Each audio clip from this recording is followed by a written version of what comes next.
السلام علیکم ورحمۃ اللہ وبرکاتہ. Welcome to another episode of my podcast. آج میرے ساتھ موجود ہیں صبا بٹ، جو کہ NLP ماسٹر پریکٹیشنر بھی ہیں اور ٹرینر بھی ہیں الحمدللہ. اور صبا کو آج میں نے انوائٹ کیا تاکہ ہم ڈسکس کریں خواتین کے مینٹل ہیلتھ کے حوالے سے، جو کہ ہمیں پتہ ہے کہ اس وقت بہت بڑی ضرورت بن چکی ہے، اور خاص طور پہ اس کی اویئرنیس. اور میں پرسنلی خود بھی اب بہت زیادہ اس چیز کو سپورٹ کرتی ہوں کہ ہمیں سب سے پہلے تو اس کی اویئرنیس ہونا بہت ضروری ہے، کیونکہ جب تک ہمیں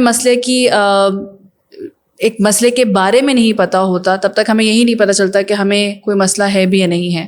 اور جب اگر ہمیں یہ پتہ چل جائے کہ اچھا مجھے کوئی مسئلہ ہے، تو پھر ہم اس کے انشاءاللہ سلوشن کی طرف بھی بڑھیں گے، وہ بھی جاننے کی کوشش کریں گے. تو تھینک یو سو مچ، جزاک اللہ خیر Saba for joining us. Saba let's start with this question. اگر میں آپ سے پوچھوں، کیونکہ آپ اتنے زیادہ کلائنٹس لیتی ہیں الحمدللہ، اور اس کے علاوہ آپ ویسے بھی یونیورسٹیز وغیرہ میں بھی جاتی ہیں، ٹاکس کے لیے بھی جاتی ہیں، آپ کی اپنی آرگنائزیشن بھی ہے، سو آپ کا کافی زیادہ انٹریکشن رہتا ہے ڈفرینٹ قسم کی خواتین کے ساتھ. اسپیشلی جب ہم کاؤنسلنگ کر رہے ہوں تب تو میرے خیال سے ہمیں بہت ہی زیادہ ایک جسے کہتے ہیں نا کہ اندازہ ہوتا ہے کہ اس وقت لوگوں میں یا معاشرے میں اصل پرابلمز، اصل مسائل چل کیا رہے ہیں. تو اگر میں خواتین کے حوالے سے آپ سے جنرلی اس وقت پوچھوں کہ آپ کے خیال میں آپ جو بات کرتی ہیں، انٹریکٹ کرتی ہیں لوگوں کے ساتھ، تو آپ کے خیال میں سب سے بڑا مسئلہ اس وقت عورتوں کا کیا ہے؟ جزاک اللہ خیر سارا. سب سے پہلے تو مجھے انوائٹ کرنے کا اور اتنے اچھے ٹاپک پہ بات کرنے کے لیے مجھے بلایا. This topic is very close to my heart, کیونکہ 10 سال سے میں اسی کے اوپر کام کری ہوں، فیمیل مینٹل ہیلتھ کے اوپر.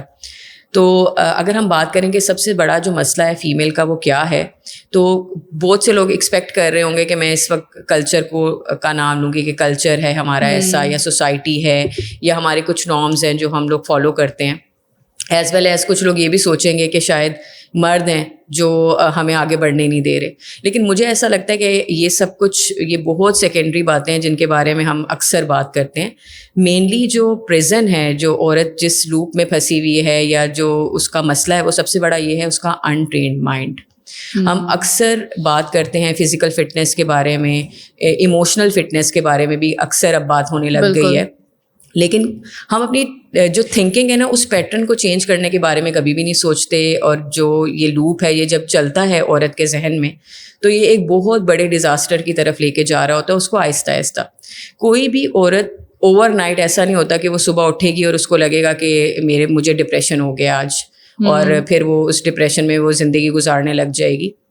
یہ پروسیس بہت سلو ہے. آہستہ آہستہ انسان اپنے آپ کو ایک تھاٹ جنریٹ کرتا ہے، اور پھر اس تھاٹ کے بعد اس کا بلیف سسٹم بننا شروع ہوتا ہے، اور وہ بلیف سسٹم جو ہوتا ہے پھر وہ اس کی آئیڈینٹی بن جاتا ہے، اور پھر وہ اس لوپ میں اپنی زندگی بسر کر رہی ہوتی ہے عورت. تو ان کے ساتھ کام کرنے کے بعد جو مجھے سب سے زیادہ احساس ہوا وہ یہ تھا کہ عورت اپنے ہی لیے ایک ایسا مائنڈ سیٹ جنریٹ کر رہی ہے، ایک ایسا ورلڈ ویو جو شاید حقیقت ہی نہیں ہے. فرض کریں کہ کسی نے مجھے کہہ دیا کہ تم you are not good enough, تو اب یہ اس کی تو ایک لمحے کی بات تھی، لیکن میں آئی اور میں نے اس کے اوپر ریپیٹڈلی میں روز اس کے بارے میں سوچ رہی ہوں کہ I am not good enough, I am not good انف. اور ایک وقت ایسا آئے گا کہ میں اس لوپ میں اتنی پھنس جاؤں گی کہ یہ میرا بلیف سسٹم بن جائے گا، میں اس پہ بلیو کرنے لگوں گی، پھر میں اپنی قابلیت پہ بلیو میرا ختم ہوتا جائے گا. اور جب یہ بلیو ختم ہوتا جائے گا تو پھر اس طریقے کی لائف سٹارٹ ہو جائے گی کہ میری آئیڈینٹی ہی بن جائے گی. میں اپنے آپ کو یہ کہنا شروع کر دوں گی کہ میں یہ کر ہی نہیں سکتی، مجھ سے کچھ ہو ہی نہیں سکتا. تو اس کی میں آپ کو ایک کیس اسٹڈی آپ کے ساتھ شیئر کروں گی. میرے پاس ایک کلائنٹ تھی 28 ایئرز اولڈ، اور میں اس کو ایک نامنس رکھنا چاہتی ہوں. اس کا نام تو میں ایک فرضی نام اس کو دے دیتی ہوں، جیسے عائشہ. تو عائشہ جب میرے پاس آئی، شی واز ویری سکسیزفل، اور اس کے گھر میں سب کچھ ٹھیک چل رہا تھا، اور وہ بہت ہی اچھے ہائی گریڈس پہ پاس ہوئی ہوئی تھی. اس کے 2 بچے تھے، وہ بہت اچھے سے اپنی زندگی گزار رہی تھی ماشاءاللہ. لیکن میں خود یہ سوچ رہی تھی کہ اس نے یہ فارم فل کیوں کیا کہ اس کو کاؤنسلنگ چاہیے. جب وہ میرے پاس آئی اور اس نے مجھے کہا کہ میرے پاس دنیا میں ہر چیز ہے، میرے اچھے ہسبینڈ ہیں، میری فیملی اچھی ہے، لیکن مجھے وہ انر پیس محسوس نہیں ہوتا. اور پھر جب ہم ان کے اوپر تھیراپیز کرتے ہیں تو یہ پتہ چلا کہ لانگ اگو 10 سال پہلے کسی نے اس کو یہ بات کی تھی کہ تم جو نا you are not good enough, تم ہمیشہ وہی کرتی ہو جو تمہارا دل کرتا ہے، لیکن تم کبھی بھی کوئی چیز اچھے ڈیسیژنس نہیں لے سکتی. اور وہ کہتی ہے کہ تب سے اب تک مجھے یہی لگتا ہے کہ میں اچھے ڈیسیژنس نہیں لے سکتی. اور یہ چیز میری زندگی میں اتنی انکلکیٹ ہو گئی ہے کہ اب وہ میرے لیے ایک پریزن بن گیا اور مجھے ایسا لگتا ہے کہ یہ میرا بلیف ہے کہ میں اچھے ڈیسیژنس نہیں لے سکتی. تو اس طرح یہ جو سلسلہ ہے یہ شروع ہوتا ہے اور جو فیمیلز ہیں وہ اس لوپ میں پھنستی چلی جاتی ہیں. ایک اور مثال میں یہاں پر آپ کو یہ دوں گی کہ ہم لوگ اکثر کوئی بھی ٹراما یا کوئی ایسی چیز ہوتی ہے یا نیگیٹو تھاٹ ہوتی ہے تو ہم کہتے ہیں کہ کوئی بات نہیں, یہ جو ہے نا شیطان نے انفلوئنس کیا ہوگا, یا ہم فیتھ کو جج کرنے لگ جاتے ہیں کہ شاید ہمارے ایمان کا لیول کم ہے.